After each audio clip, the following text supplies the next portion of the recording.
جب دنیا کی سب سے طاقتور اور پراسرار لیڈرز کی بات ہو رہی ہو تو ایک نام سب سے آگے آتا ہے، ولاڈیمیر پوٹن۔ کیسے ایک عام KGB آفیسر سے وہ دنیا کے سب سے بڑے دیش کی آرمی کے لیڈر بنے؟ کیا واقعی پوٹن کے پاس دنیا میں سب سے زیادہ دولت ہے؟ اور کیسے پوٹن رشین فیڈریشن کے سالوں تک پریزیڈنٹ بنے رہے؟ کون سے کنٹروورسیز پوٹن ہمیشہ سے فیس کرتے آ رہے ہیں؟ چلیے بات کرتے ہیں ولاڈیمیر پوٹن کی رشین فیڈریشن کے پریزیڈنٹ بننے تک کا سفر۔ ولاڈیمیر ولاڈیمیرووچ پوٹن 7 اکتوبر 1952 کو لینن گریڈ میں پیدا ہوئے، جس کو آج سینٹ پیٹرزبرگ کے نام سے جانا جاتا ہے، اور یہ رشیا کی دوسری سب سے بڑی سٹی ہے۔ پوٹن اپنے 3 بھائیوں میں سب سے چھوٹے ہیں۔ 2 بھائی البرٹ اور وکٹر ورلڈ وار 2 سے پہلے ان کا ڈیتھ ہو گیا تھا۔ ان کے فادر ولاڈیمیر اسپیریڈونووچ USSR نیوی میں نوکری کرتے تھے، اور ان کی مدر ماریا ایوانوونا شیلومووا ایک فیکٹری ورکر تھی۔ پوٹن اپنے پیرنٹس کے ساتھ ایک کمیونل اپارٹمنٹ میں رہتے تھے، جہاں دوسرے فیملیز کے ساتھ ایک ہی ٹوائلٹ اور کچن شیئر کرنا پڑتا تھا۔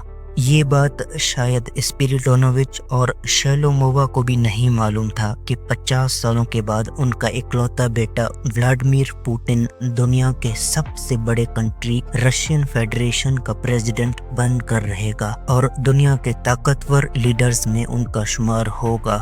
بچپن سے ہی ان کے شوق نے اپنے پیرنٹس کے نہ چاہتے ہوئے بھی انہوں نے جوڈو اور سامبو سیکھنا شروع کیا، اور کچھ ہی مہینوں بعد پوٹن فشنگ اور ہارس رائڈنگ میں بھی ایکسپرٹ بن گئے تھے۔ پوٹن نے پہلی بار Leningrad primary school number 193 میں داخلہ لیا، جہاں وہ ایک کام اور ڈسپلنڈ اسٹوڈنٹ رہے تھے، اور بعد میں ہائی اسکول نمبر 281 میں شفٹ ہو گئے۔ اسکولنگ کے ٹائم پوٹن اسپائی ناولز اور جاسوسوں کی کہانیاں شوق سے پڑھتے تھے۔ ٹائم نکال کر وہ سنیما بھی دیکھا کرتے تھے، جہاں ان کو KGB میں شمولیت کی انسپائریشن ملی۔ جب پوٹن 9th کلاس میں تھے تو KGB جوائن کرنے پہنچ گئے، پر آفیسرز نے ان کو انکار کر دیا۔ آفیسرز نے کہا KGB جوائن کرنے کے لیے لا کی ڈگری ضروری ہے، اور اسی طرح سمجھا بجھا کر پوٹن کو واپس اپنے اسکول بھیج دیا گیا۔ چاہے کتنے بھی کوششیں کرنے پڑیں، پوٹن نے طے کر لیا کہ وہ KGB جوائن کر کے رہیں گے۔ 1970 سے 75 تک پوٹن نے لینن گریڈ اسٹیٹ یونیورسٹی سے پڑھائی کر کے لا کی ڈگری حاصل کی۔ ڈگری ملتے ہی 23 سال کی عمر میں ان کو KGB میں جاب مل گیا، جو پوٹن کے لیے ایک بہت بڑا اچیومنٹ تھا۔ KGB یا سادہ الفاظ میں کمیٹی فار اسٹیٹ سیکیورٹی 1954 سے 1991 تک سوویت یونین کا مین سیکیورٹی انٹیلیجنس اور سیکرٹ پولیس ایجنسی ہوا کرتا تھا۔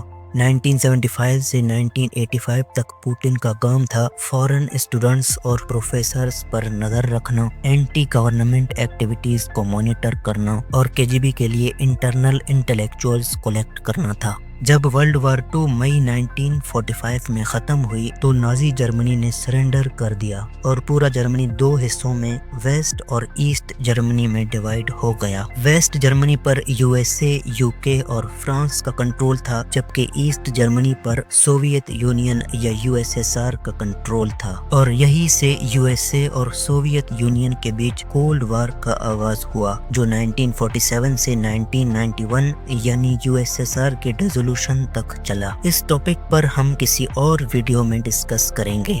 10 سال KGB آفس میں سرو کرنے کے بعد ولاڈیمیر پوٹن کو 1985 میں ایسٹ جرمنی کے شہر Dresden as a German translator بھیج دیا گیا، جہاں وہ اسپائنگ یا جاسوسی کا کام بھی کرتے رہے۔ یہی نہیں بلکہ پوٹن کے کچھ ہڈن مشنز اور کانفیڈینشیل مشنز بھی تھے، جیسے نیٹو کے اگینسٹ انٹیلیجنس کلیکٹ کرنا، جو KGB صرف ٹرسٹڈ آفیسرز کو دیتا تھا۔ نازی جرمنی جب 2 حصوں میں بٹ گیا تو ویسٹ جرمنی جو USA کے انڈر میں تھا، وہاں پر کیپٹلسٹ گورنمنٹ تھی۔ ماڈرن ڈیولپمنٹس ہونے لگے، اکنامی بہتر بن گئی، لوگوں کے انکم میں اضافہ ہوا، اور لوگوں کی زندگیاں خوشحال ہوتی جا رہی تھی۔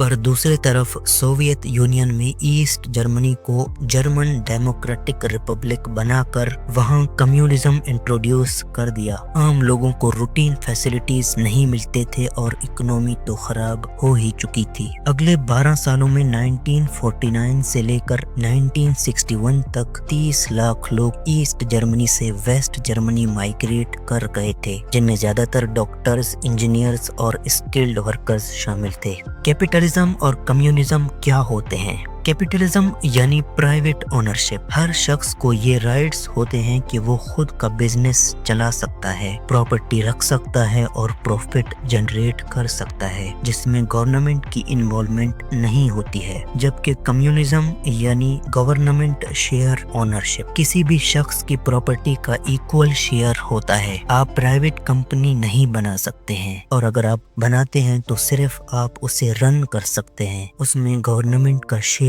होगा, या तो लैंड में होगा या फिर प्रॉफिट में। दुनिया में टोटल 5 कंट्रीज हैं जो कम्युनिज्म को फॉलो करते हैं: चाइना, क्यूबा, वियतनाम, लाओस और नॉर्थ कोरिया। वेस्ट जर्मनी की तरफ मास माइग्रेशन को रोकने के लिए सोवियत यूनियन के सोल्जर्स ने 12 फीट ऊंची द बर्लिन वॉल बनाना शुरू कर दिया, जिसमें कंक्रीट ब्लॉक्स और बार्ब्ड वायर्स भी लगा दिए गए। इस वॉल की लेंथ 155 किलोमीटर थी। जो भी भागने की कोशिश करता उसको गोली मार कर हलाक कर दिया जाता था। फास्ट फॉरवर्ड करते हुए 28 साल बाद 9 नवंबर 1989 को ईस्ट जर्मनी के लोग हरकत में आए और बर्लिन की दीवार गिरा दी गई। यही से शुरू हुई सोवियत यूनियन की बर्बादी। ईस्ट जर्मनी का कम्युनिस्ट सिस्टम कोलैप्स हो गया। पुतिन को इस घटने के दौरान यूएसएसआर से कोई मदद नहीं मिली और ईयर 1990 में व्लादिमीर पुतिन लेफ्टिनेंट कॉलोनल रैंक के साथ वापस सोवियत यूनियन लौट गए। उस वक्त यूएसएसआर के करंट प्रेसिडेंट थे मिखेल गोर्बाचेव अपने लोगों के लिए एक अच्छे लीडर नहीं रहे। उसकी गवर्नेंस में यूएसएसआर की मिलिट्री को अफगानी तालिबान से मुंह तोड़ जवाब मिला था। बर्लिन की दीवार गिरा दी गई और 26 दिसंबर 1991 को यूएसएसआर कोलैप्स हो गया। यूएसएसआर के डिसोल्यूशन से 15 नए कंट्रीज वजूद में आए थे, जिनमें Estonia, Latvia, Lithuania, Ukraine, Moldova, Belarus, Georgia, Armenia, Azerbaijan, Kazakhstan, Kyrgyzstan, Tajikistan, Uzbekistan और तुर्कमेनिस्तान शामिल थे। सोवियत यूनियन की कोलैप्स के बाद लेनिनग्रेड का नाम सेंट पीटर्सबर्ग रख दिया गया। अवाम का गुस्सा बर्दाश्त न करते हुए यूएसएसआर की कोलैप्स से एक दिन पहले 25 दिसंबर 1991 को मिखेल गोर्बाचेव ने प्रेसिडेंसी से रिजाइन दे दिया था। इस इवेंट के बाद पुतिन ने भी केजीबी से रिजाइन दे दिया और उस टाइम पुतिन से कहे गए कुछ अल्फाज ये थे: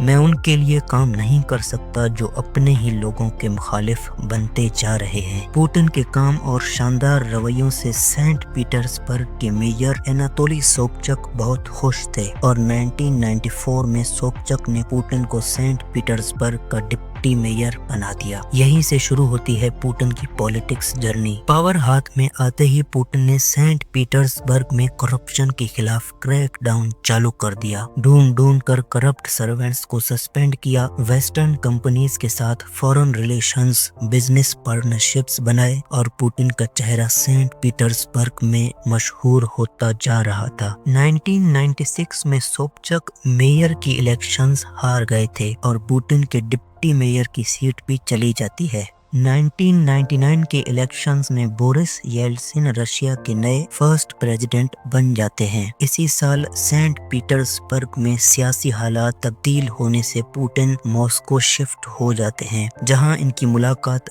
वैलेंटीन युमाशेव से होती है। युमाशेव प्रेसिडेंट बोरिस येल्सिन के एडवाइजर और बाद में दामाद भी थे। उसने जब येल्सिन को पुतिन के बारे में बताया तो पुतिन अपने स्ट्रॉन्ग बैकग्राउंड से भी फेमस थे और यही पर पहली बार पुतिन और प्रेसिडेंट बोरिस येल्सिन की मुलाकात होती है। 26 मार्च 1997 को president Boris Yeltsin Vladimir Putin को प्रेसिडेंशियल स्टाफ का डिप्टी चीफ बना देते हैं। यहाँ हम आपको बताते चलें कि रशियन फेडरेशन का first president Boris Yeltsin public drinking और स्पॉन्टेनियस डांसिंग में हमेशा इन्वॉल्व रहते थे। हद से ज्यादा शराब और पब्लिक में डांस उसके इमेज को खराब कर रहा था। वो सारे काम काम जो बोरिस येल्सिन करता था अब वो सब पुतिन संभालने लगे और पुतिन के हार्ड वर्क से बोरिस काफी खुश भी थे। 9 अगस्त 1999 को प्रेसिडेंट येल्सिन पुतिन को रशिया का एक्टिंग प्राइम मिनिस्टर बना देते हैं और देश के सारे पावर्स उनके हाथ सौंप देते हैं। यूएसएसआर की कोलैप्स से 15 नए कंट्रीज एग्जिस्टेंस में आए थे और 1994 के बाद से चेचनिया के लोगों ने भी अपने लिए एक अलग स्टेट की मांग की थी जहां मुस्लिम्स मेजॉरिटी में रहते थे। फर्स्ट चेचन वॉर 1994 से 1996 में बोरिस येल्सिन के टाइम में हुआ था। जैसा कि अब मैक्सिमम पावर पुतिन को दी गई तो सेकेंड चेचन वॉर अगस्त 1999 में चेचनिया के फाइटर्स ने रशिया के सिटीज बाइनाक्स, वोल्गोडोंस, डगेस्तान और मॉस्को पर अटैक करके 300 रशियन सिटीजन्स को हलाक कर दिया था और 1000 से ज्यादा लोगों को जख्मी भी किया था। पुतिन ने रशिया के हालात देखते हुए चेचनिया पर वॉर डिक्लेयर कर दिया। हजारों रशियन मिलिट्री चेचनिया में दाखिल होते ही बमबारी, फायरिंग और खून खराबा करना चालू कर देते हैं। कहा जाता है कि मिलिट्री फोर्सेस के हेलमेट पर कैमरे लगाकर इन 300 लोगों के बदले 80,000 लोगों को मौत के घाट उतार दिया गया था। रशियन आर्मी की इस रिवेंज से पुतिन की रेपुटेशन उनके लोगों के बीच और बढ़ गई और इनको ऐसा लगता था कि शायद यही इनके अगले हीरो हैं। कंट्रोवर्सी को लेकर यहाँ ये भी बताया जाता है कि चेचनिया पर वॉर स्टेज किया गया था पर अभी तक